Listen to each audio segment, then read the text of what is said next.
Hello, everyone, and welcome to the Gen X Dad and his Gen Z Teens podcast. This program takes a lighthearted look at generational differences about all sorts of topics. We explore everything from pop culture to history to relationships to politics, but only at a very shallow level. We don't aim to be controversial or to be the authoritative voice on any topic. We are not social scientists or scientists of any sort for that matter. We are just here to talk about things that we think are important and that we will have fun talking about. Also, it is my opportunity to publicly and on the record prove that I am right and my teens are wrong in all cases and that the 80s and the 90s were absolutely the best time to grow up. Our topic for today is high school. Let's talk about changes that happened from when I was a high schooler in the late 80s to my teens, which are, I've got one in high school and one about to be in high school. So close enough. Overall, I don't think that there is much that has changed. However, the one change that is unique to us that I want to highlight is that I went to a small private school in rural Louisiana. And you guys, my kids, go to a large urban high school. In fact, it's one of the largest school districts in the entire nation. All right. Personally, I wanted you guys to go to a big school on purpose because I think you guys needed to be pushed to compete and to bring out your best.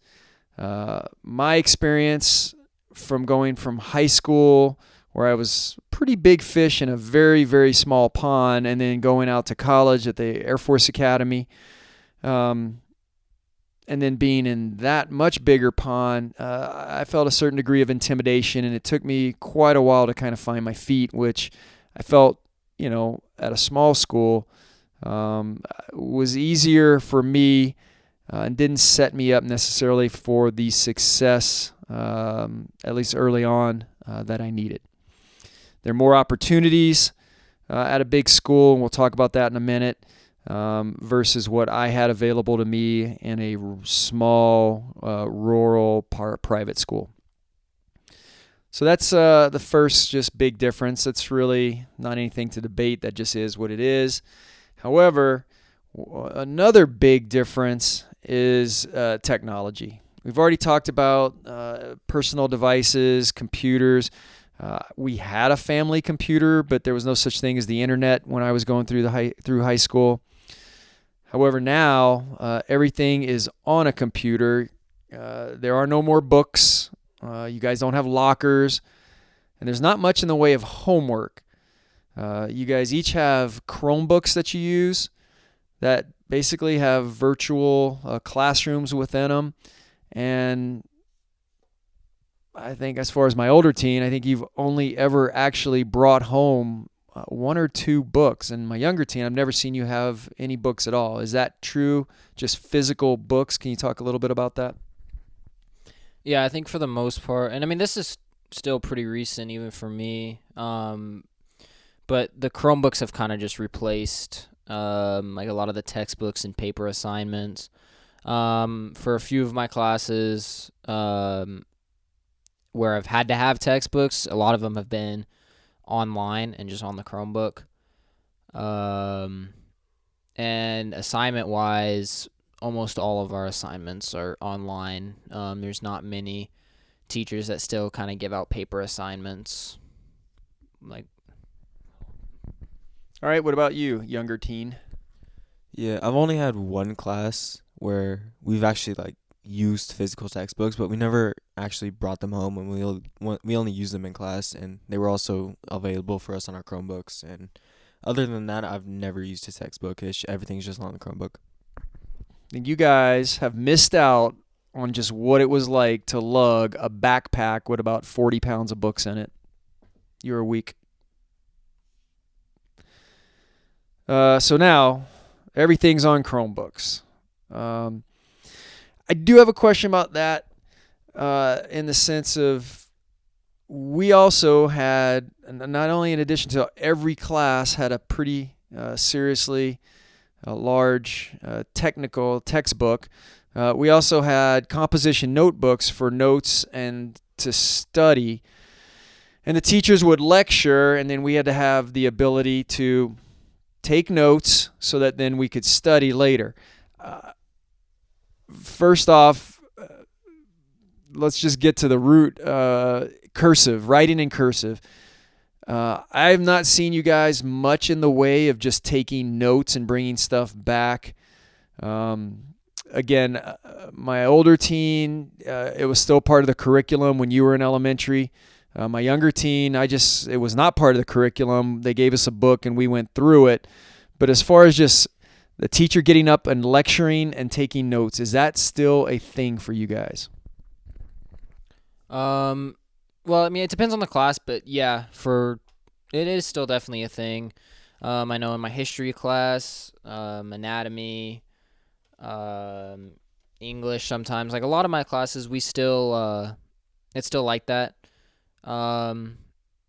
Yeah, just sometimes I still do take notes and stuff. Sometimes I take them on the Chromebook when it's easier. But yeah, I mean, it's still definitely a big part of school and still a normal thing. Okay, that's interesting. I'll have a comment in a second, but what about you, Younger? We don't do lectures a lot. Like, it's pretty rare, and for note taking, most times they just give us the presentation and make us take notes on our own. Okay. And when you guys do take notes, how do you write in cursive or some sort of shorthand, or what do you guys actually do? Is it just print block letters? Yeah, no, I just write normally. Which is Yeah, just print. Yeah, the only time I use cursive is to like sign my name. Other than that, it's just no really point in it. I can write in block pretty fast, and I can type even faster, so why really bother with cursive? It's just harder to read and stuff. Okay. See, that's what I really don't see you guys with much in the way of written notes. Certainly not the way that we had. I mean, sometimes pages and pages of notes. I thought a lot of it would just be typing on there, but that's interesting. I'm curious as far as when you get to college, what's going on there, because college has traditionally been very heavy with lectures, and that's part of cursive was being able to write fast enough to keep up with your teacher. What I have seen, and I'll give you a chance to talk, but is basically bringing home a lot of handouts, that you study off of. Yeah, well, I know like in college, what I've seen a lot of is people either just type it on their laptops, or people use like some of the new iPads that have the Apple Pencil or whatever, and take their notes on there. And there's kind of ways you can do things and use that to kind of get a lot more out of your notes and stuff through there. Okay, yeah, very different from what, because that was not available when I was growing up. Okay, the next big piece of the technology, we used to bring home a lot of our tests, and sometimes they had to be signed by our parents, but the physical tests, and we also had physical paper report cards. Now all the grading is online, along with digital classrooms. I'm big enough to admit that there's good and bad. However, in my experience with you two, I guess I am thankful because it has helped me keep you guys on the correct path. But talk to me about what your feelings are with digital report cards and digital grades that come out to everyone at the same time. Well, I think for the most part, it has definitely been a better thing. It helps a lot with knowing kind of what's going on and being able to kind of see your stuff update live pretty much. But I do sometimes wish that it didn't quite show everything and maybe just the progress grades or whatever, but it is what it is, and I think overall it's been a positive. We got to remember, it's just easier. We used to have to bring back our tests, and we had to have our parents sign the test, so showing that they had seen it. So it was a little more cumbersome, but it was still there. All right, what about you? Like what he said, it kind of depends on the situation. Like, if it's a good grade and it updates live, that's good. But if it's bad, it's kind of annoying. So yeah. Look, for my part as a parent, I'm probably like some parents. I mean, there is a certain level of anxiety each day, waiting for grades to pop in, and I don't know, maybe in the bigger, grander scheme, I shouldn't look at it as much, but I can't help it. It's right there. So again, we'll chalk that up to good and bad. All right, college prep classes. Just give me some. I mean, I went to a school. There were no honors classes, no AP classes, no dual credit classes. What do you think? Are those worth it in your mind? I did fine in college without some of that. However, it is an opportunity. I don't know because I've never taken any of those, but I'm just curious what you think, having taken quite a few of them.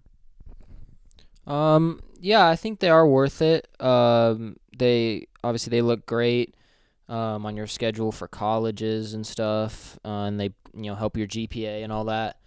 And I think it's a good way to kind of start getting ready to when you are going to be in college and you're going to kind of be facing those level of courses. It allows you to kind of have a hard class, but you're still kind of in the safety of high school rather than your first time being exposed to a truly hard class being when you're out on your own in college. So I think there is a lot of benefit to them. And actually, that's a great point. Yes, I think high school is a much more forgiving environment, and it's an opportunity to really kind of sink your teeth in and get some of those. I struggled with some of that, again, coming from a small rural school that didn't offer some of the more challenging courses that I had in college. All right, you've not had any, but what do you think? Are you looking forward to having some of those classes? No. Okay, and why not? More work. Yeah, but overall, you've seen how much work. Do you think it's any more than what you're doing right now? I don't know how much work it is. I just know it's more. Okay. Another big difference, it was you guys do a lot more projects than I did growing up, and I think that's beneficial. Do you guys enjoy doing project-oriented education stuff? We had more just rote memorization, a lot more tests. You guys seem to have a lot of graded projects. Yeah, I remember because now it's definitely more of just like what you would have had, was just kind of graded assignments and tests and stuff. But I remember, especially when I was younger, kind of middle school through like early high school, when it was a lot of project stuff, and I always loved that. I thought it was a lot better way of doing things. It's much more enjoyable than a test or an essay, but yeah. It kind of depends on like what the assignment is for me. Like sometimes it's would be better to have just like a normal test, and sometimes it would be better to have like a project or something like that. Okay. But you guys do a lot more of it. It's all you've ever known. So I think it's good, and it certainly helps you get used to working to other people. And you guys have a lot more public speaking opportunities than I did growing up. All right, last part. Basic skill set, I would say nothing has really changed. I mean, it's the same stuff I harp on you guys about. Do the work, turn it in on time, show a little bit of effort. Is there anything that older teen that you would do different now that you've almost basically completed 3 years of high school? I don't think there's too much like school related things that I would do differently. Yeah, I mean, I don't know. I think I did a pretty decent job. I don't know, maybe be better about a few things, but, just getting assignments in on time and whatnot. But overall, I think like I said, school-wise was pretty well, and I don't think there's much I would go back and change. All right, and what are you looking forward to? I'm looking forward to being a bigger school, having more sports, and being done with most of school by the end of it. Okay, that's very cool. Well, we're going to wrap it up there. Again, thank you to my teens for indulging me on this topic. We look forward to the audience out there. Hope you enjoyed it. Again, overall, the education itself is basically the same. It's just the opportunities and the technology change, and that's an interesting way to look at it. So with that, that's all we have for this week. This has been the Gen X Dad and his Gen Z teens. Take care, and look forward to doing more episodes in the future. Bye.